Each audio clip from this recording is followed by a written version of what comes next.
আসসালামু আলাইকুম। আরেকটি নতুন ভিডিও নিয়ে চলে আসলাম। আজকে কোনো প্রকার ক্যারামেল তৈরির ঝামেলা ছাড়াই কিন্তু পুডিং তৈরি করে দেখাবো। মাত্র 2টি ডিম দিয়ে কিন্তু আজকে পুডিং তৈরি করে দেখাবো। আমার মনে হয় না এর চেয়ে সহজ কোনো পুডিং রেসিপি আছে। যাদের পুডিং জমে না কিংবা ভেঙে যায় তারা কিন্তু খুব সহজে এই রেসিপিটি দেখলে তৈরি করে নিতে পারবেন। আমি কিন্তু খুব সহজভাবে এই রেসিপিটি শেয়ার করার চেষ্টা করি। আশা করছি রেসিপিটি আপনাদের ভালো লাগবে। যদি ভালো লাগে তাহলে ভিডিওতে একটা লাইক দিবেন প্লিজ। আর আমার চ্যানেলের নতুন দর্শক হলে আমার চ্যানেলটি সাবস্ক্রাইব করে আমার চ্যানেলের পাশেই থাকবেন। পুডিংয়ের জন্য নিয়েছি 2টা ডিম। অবশ্যই কিন্তু নর্মাল তাপমাত্রা ডিম থাকতে হবে। ফ্রিজে ডিম থাকলে আধা ঘন্টা আগে বের করে রাখবেন। দিয়ে দেবো সামান্য পরিমাণে লবণ। এখন দিয়ে দেবো চায়ের কাপের হাফ কাপ চিনি। চিনিটা কিন্তু আপনাদের টেস্ট অনুযায়ী দিবেন। এখন সামান্য পরিমাণে এলাচি গুঁড়া দিয়ে দেবো যাতে ডিমের গন্ধটা না থাকে। এখন একটা হ্যান্ড উইক্সের সাহায্যে কিন্তু চিনি আর ডিমটা ভালো করে ফেটিয়ে নেব। চিনিগুলো গলে যাওয়া পর্যন্ত কিন্তু এইভাবে ফেটিয়ে নিতে হবে যাতে চিনির কোনো দানা না থাকে।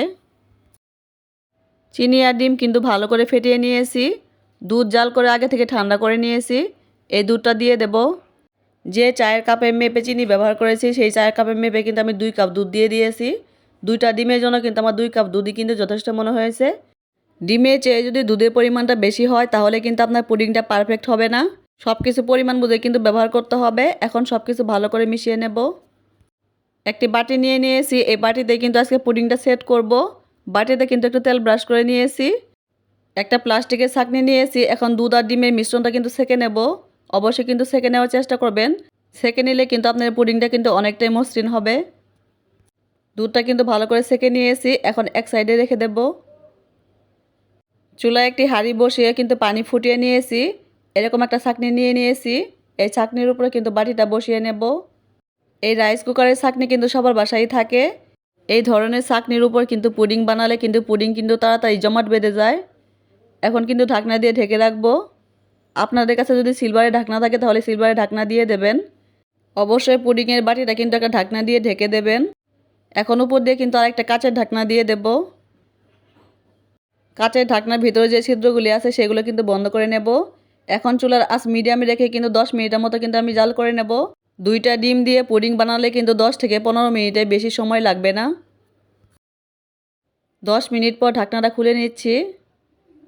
এখন চেক করে দেখব পুডিংটা কি জমাট বেঁধেছে কিনা। একটা কাঠি দিয়ে চেক করে নেব।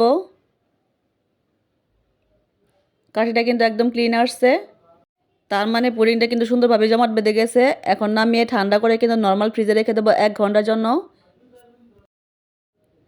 1 ঘন্টা পর ফ্রিজ থেকে কিন্তু পুডিংটা বের করে নিয়েছি। পুডিংটা কিন্তু সুন্দরভাবে সেট হয়ে গেছে। একটা স্প্যাচুলার দিয়ে কিন্তু সাইডগুলো এইভাবে ছাড়িয়ে নেব। আপনারা কিন্তু ছুরি দিয়েও কিন্তু ছাড়িয়ে নিতে পারেন। সাইড দিয়ে কিন্তু এইভাবে সুন্দর করে আস্তে আস্তে ছাড়িয়ে নেবেন। তাহলে কিন্তু সুন্দরভাবে কিন্তু পুডিংটা কিন্তু বের করে নিতে পারবেন। পুডিংটা কিন্তু প্লেটের উপর বের করে নিয়েছি। দেখুন মাশাআল্লাহ অনেক সুন্দরভাবে কিন্তু পুডিংটা সেট হয়ে গেছে। দেখতেও কিন্তু অনেক সুন্দর লাগতেছে। খুব সহজেই কিন্তু আপনারা এইভাবে পুডিংটা সেট করে নিতে পারেন, একদম ঝামেলা ছাড়া। আমি একটু কেটেও শেয়ার করছি আপনাদের সাথে ভিতরটা কেমন হলো। ভিতরটা কিন্তু অনেক সুন্দর হয়েছে। যদি রেসিপিটি ভালো লাগে তাহলে কিন্তু বাসায় অবশ্যই বানিয়ে খাবেন।